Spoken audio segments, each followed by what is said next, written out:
હવે આ જ વાત તમારે તમને સમજાવવી પડશે. હા પણ મોટા ભાઈ એ વખતે હર્ષવર્ધન, કાયદાની આડે ના આવશો.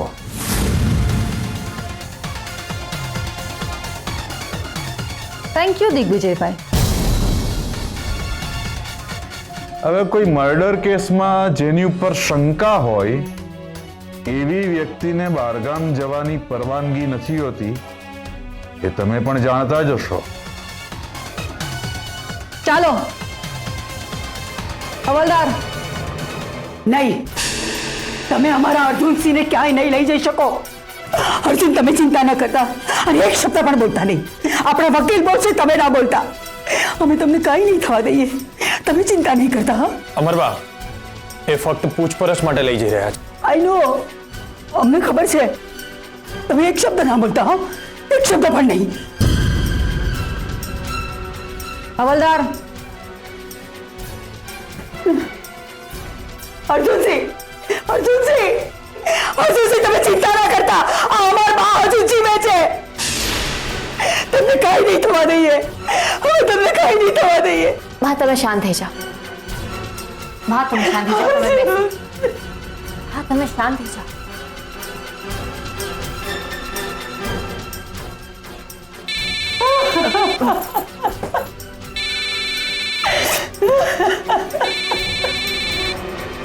હેલો મેડમ, ક્યાં છો તમે? જો મારા ઘરમાં છે ને થોડો પ્રોબ્લેમ થઈ ગયો છે એટલે હું નહીં આવી શકું.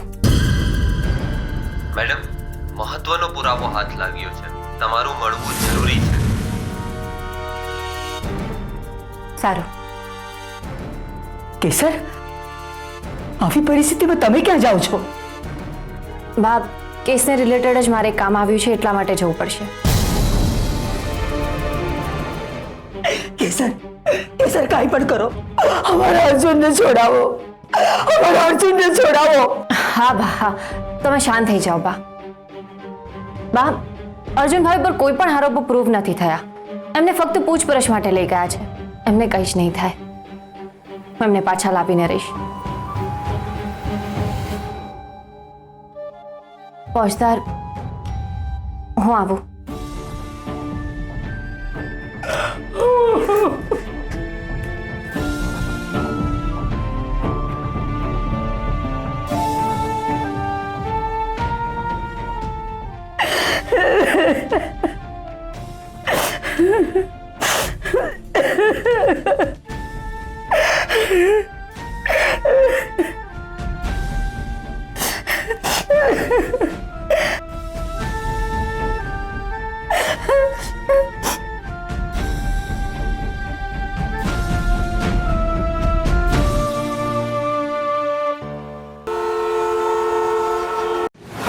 શું થયું મેડમ? તમે કહ્યું ઘરે પ્રોબ્લેમ થયો હતો? હા, મહેશ્વરી મેડમ અર્જુનભાઈને પૂછપરછ માટે લઈ ગયા છે. શું? હા, પણ એ વિશે આપણે પછી વાત કરીશું. અરે એની જરૂર પણ નહીં પડે મેડમ. મારી પાસે એવો પુરાવો છે કે અર્જુનભાઈને કંઈ નહીં થાય. એમ? તો જલ્દી આપો. મેડમ, તમે કહ્યું એમ મારા ઇન્ફોર્મરે અને મેં મીનાક્ષીબેનના ઘરની આજુબાજુની બધી ફૂટેજ જોઈ સીસીટીવીની, અને જો અમને શું મળ્યું છે. આ કોણ છે? આ છે અરવિંદ ઉર્ફે અલ્લુ.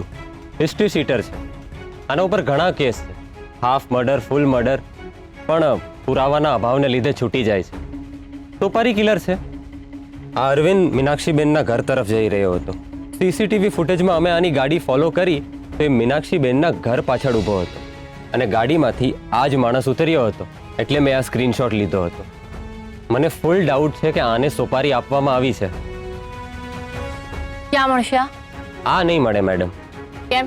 આ કોઈ મોટી તોપ છે કે નહીં મળે? એના પર જેનો હાથ છે એ મોટી તોપ છે. અને એ કોણ છે? તમે ઓળખો છો એને? હા મેડમ, એ જ ફૂટેજમાં મેં બીજો સ્ક્રીનશોટ લીધો છે.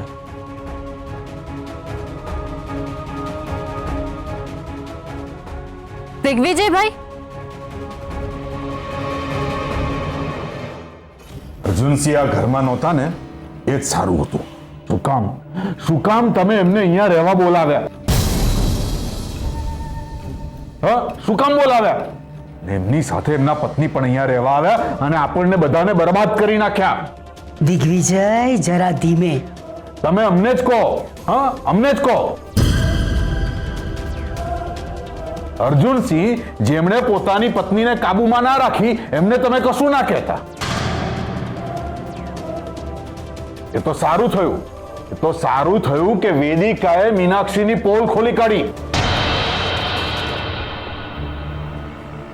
અને એને આ ઘરમાંથી બહાર કાઢીને આપણને એના ત્રાસમાંથી મુક્ત કર્યા. અમે તો એમને ઘરમાંથી કાઢ્યા, પણ અર્જુનભાઈએ તો દુનિયામાંથી જ. વેદિકા, એ તો સારું જ થયું વેદિકા, પણ મુદ્દો એ નથી. મુદ્દો એ છે કે અર્જુનસિંહ એમની મૂર્ખામીને કારણે પકડાયા. અમે ના પાડી હતી, કહ્યું હતું એક પણ શબ્દ ના બોલશો, તો પણ એમણે કબૂલ કરી લીધું. એમના જેટલું મૂર્ખ આપણા પરિવારમાં કોઈ નથી બા. કોણ જાણે કયા મુહૂર્તમાં પેદા થયા છે. દિગ્વિજય, આ શું બોલી રહ્યા છો તમે? એ તમારા ભાઈ છે, અમારા દીકરા છે. જરા સમજી વિચારીને બોલો. અમારા કહેવાનો મતલબ એવો છે બા કે હવે કોર્ટ કચેરીના ચક્કર ચાલુ થશે, વકીલોના ખિસ્સા ભરવા પડશે. આખી જિંદગી આ જ કર્યા કરવાનું. હા તો ના કરતા. હા, કોઈ જબરદસ્તી નથી. આનો ભાઈ હજી એના માટે જીવે છે, એ કરશે બધું જ. તમારે કંઈ કરવાની જરૂર નથી. અને હું એને જેલમાંથી નિર્દોષ છોડાવીશ.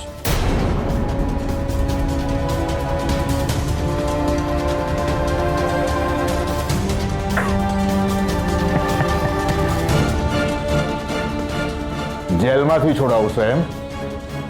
તમે? હા, કેવી રીતે? હા, સત્યના માર્ગે જઈને એમ? હર્ષવર્ધન, તમારા સત્યના માર્ગે તમે ખાલી હાથે પાછા આવશો.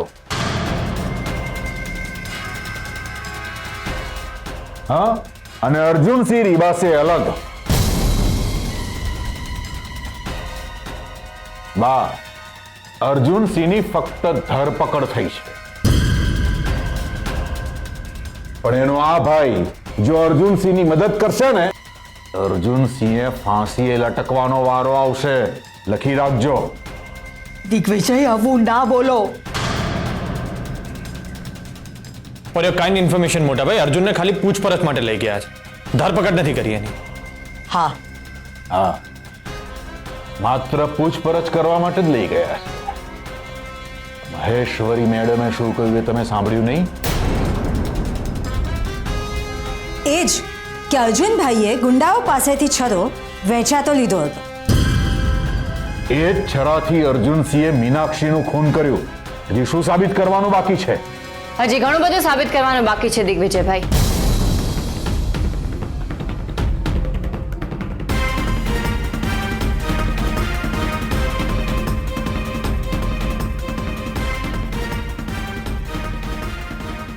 અને આપણે એકલા અર્જુનભાઈ ઉપર જ નહીં,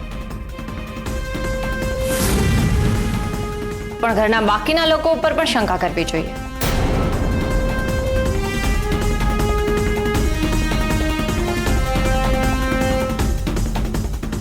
એટલે દિગ્વિજયભાઈ, આપણે મોટી મોટીથી બરાડા પાડીએ ને તો આપણો ગુનો છુપાઈ નથી જતો.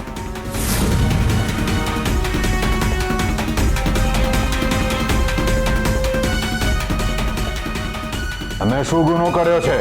ગુનો કર્યો હશે ત્યારે જ હું કહેતી હોઈશ ને. એ કેસર, તું પોલીસમાં છે એટલે ગમે તેને ગુનેગાર ઠેરવી દઈશ? આ તારા જેઠ છે, શરમ નથી આવતી તને? બા, તમને એવું લાગે છે કે હું પુરાવા વગર આમને ગુનેગાર કહેતી હોઈશ?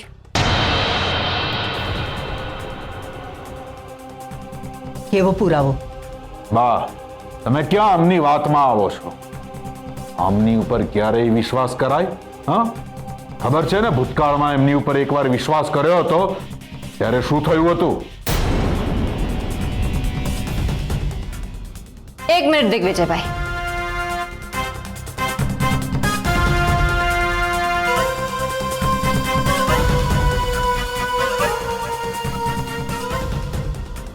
આજો